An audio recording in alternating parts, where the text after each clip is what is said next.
Hello. We want to have some discussion on theories of development. And today we want to focus on world systems theory. It's one of the theories that emerged in the 20th century to explain social change and development. In the discussion that we want to have today, we want to focus on three broad areas.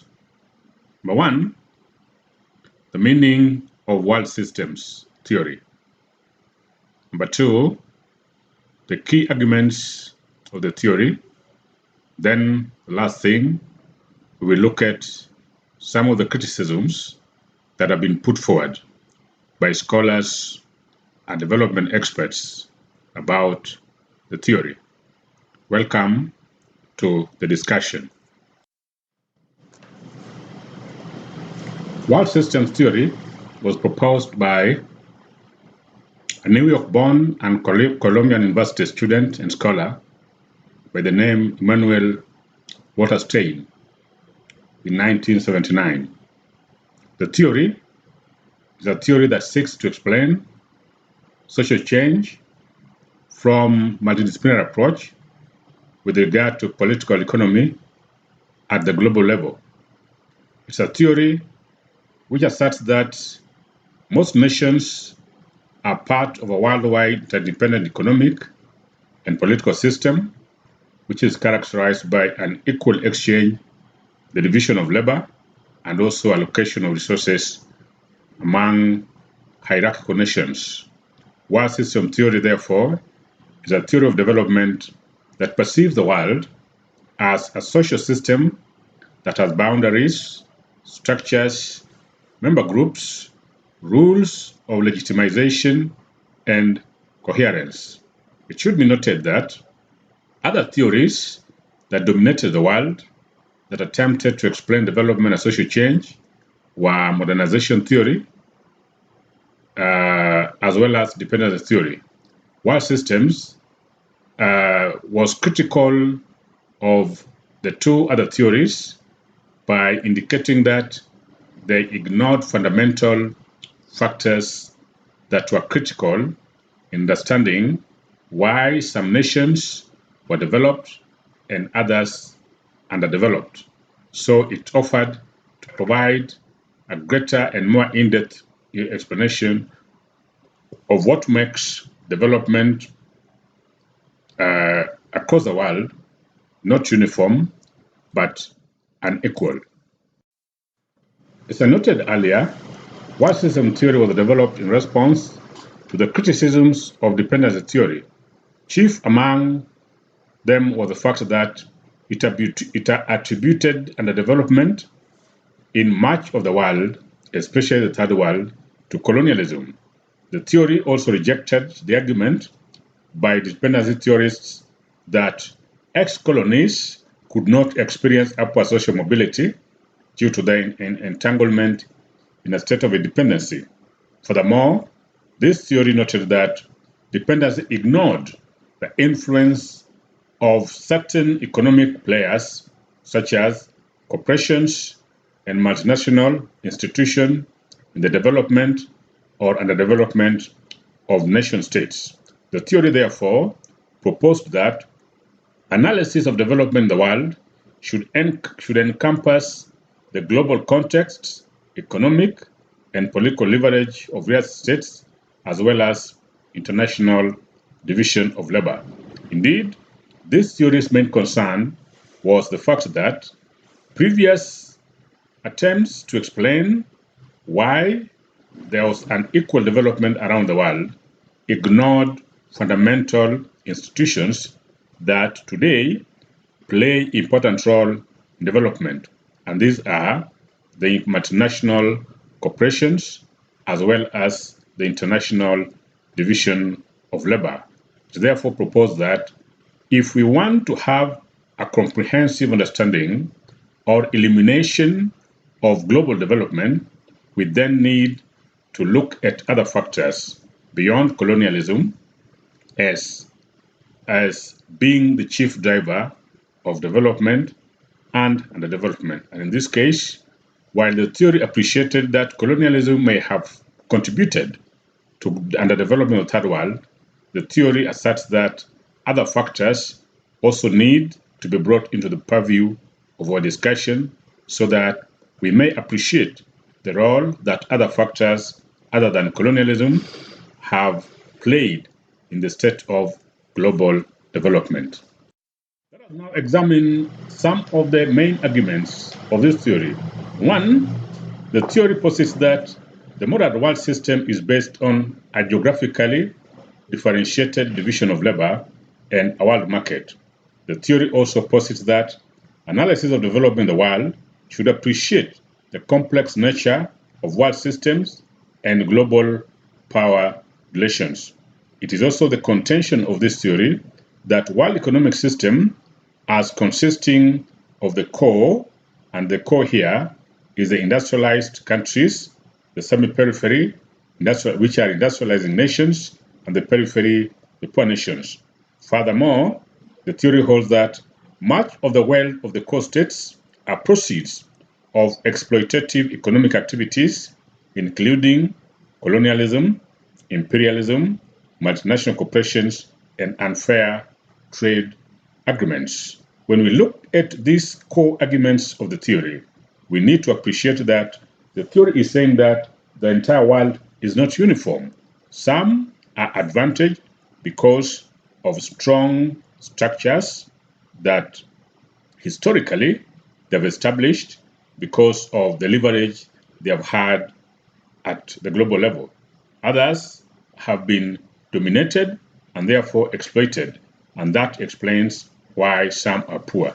According to this theory, if we take all nations around the world, we can divide them into three broad categories. The core, which is the industrialized countries, the semi-periphery, which are countries that are industrializing, and the periphery, countries that are poor.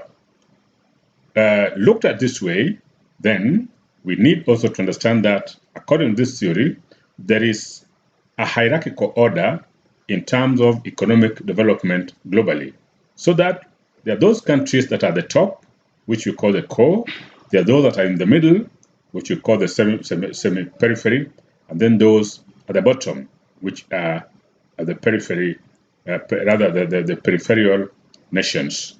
And part of the reason why this hierarchy is there is because of four fundamental factors: colonialism, imperialism, multinational corporation, and unfair trade, all of which have tended to have been to have favored the industrialized or the core countries. Therefore, poor nations have been deprived of the ability to develop because of these four fundamental factors. This is the context within which Emmanuel Wallerstein wants us to explore and understand and appreciate the nature of global development.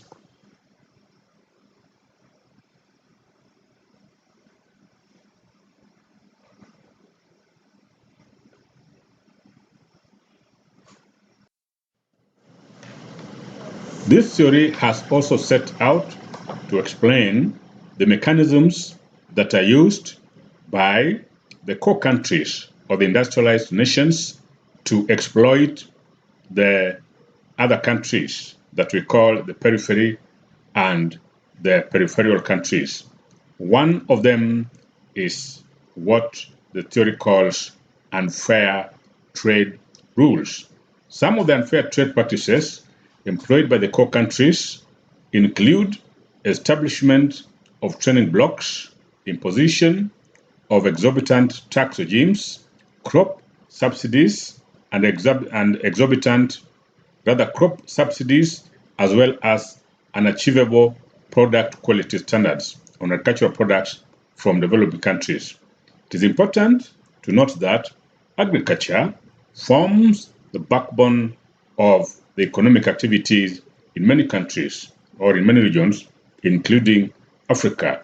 And therefore, placing roadblocks that makes agricultural production not only difficult in Africa, but also marketing of agricultural produce in the developed world means therefore that the main sector that most of the population in Africa depends on is curtailed. And the process, if it were the sole source of development and economic progress, it means therefore that by blocking an important sector and limiting its progress, it implies that farmers and other people that depend on farming as well as agribusiness sector may not develop, and therefore they remain poor.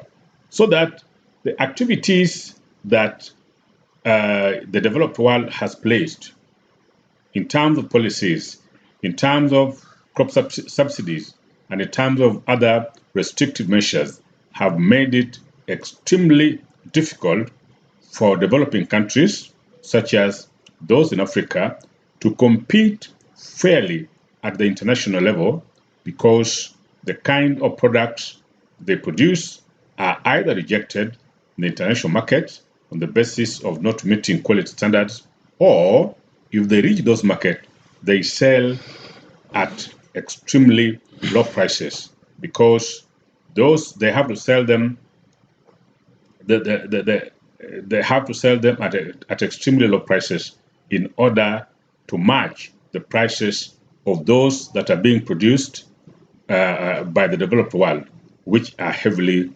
subsidized. In that sense, therefore, it is not possible for African farmers to compete globally with farmers from the developed world, since the kind of policies and practices that are available to them are not in any way and do not in any way offer sufficient incentives to engage in farming activities and to make farming activities a profitable venture.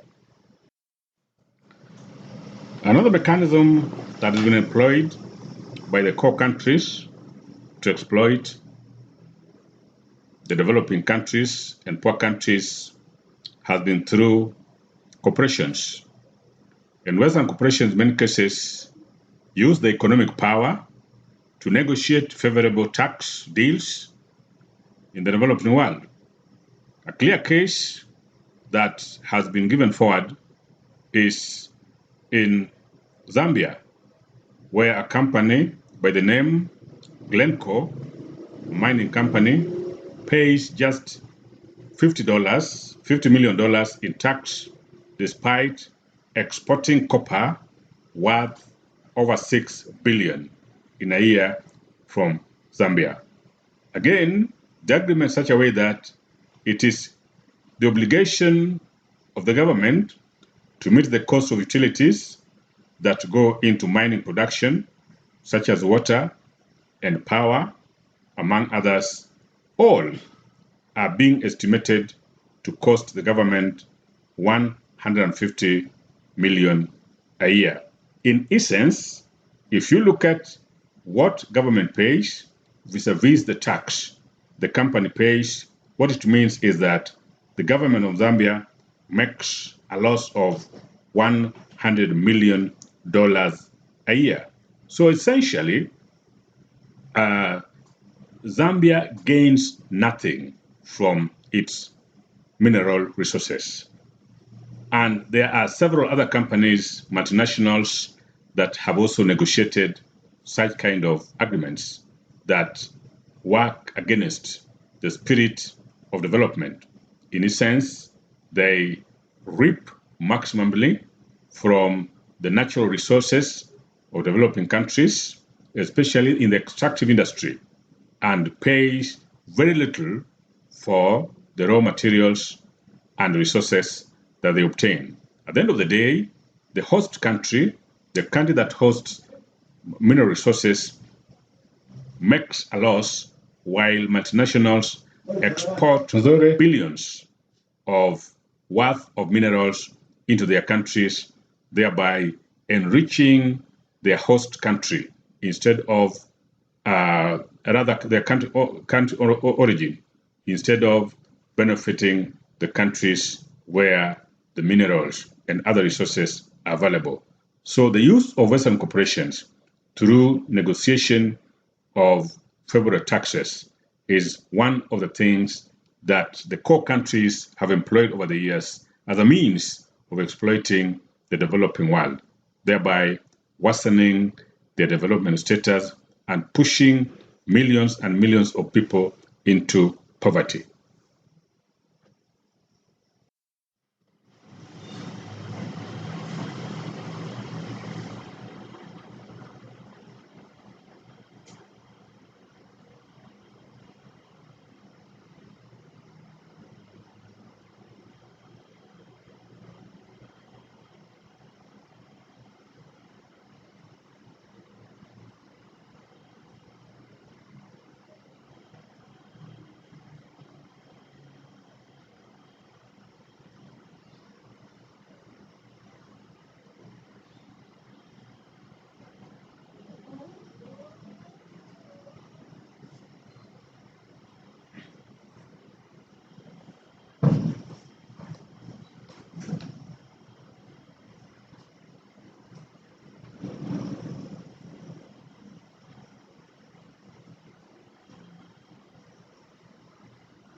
Another important criticism that has been leveled against this theory is what we do with other forms of exploitation.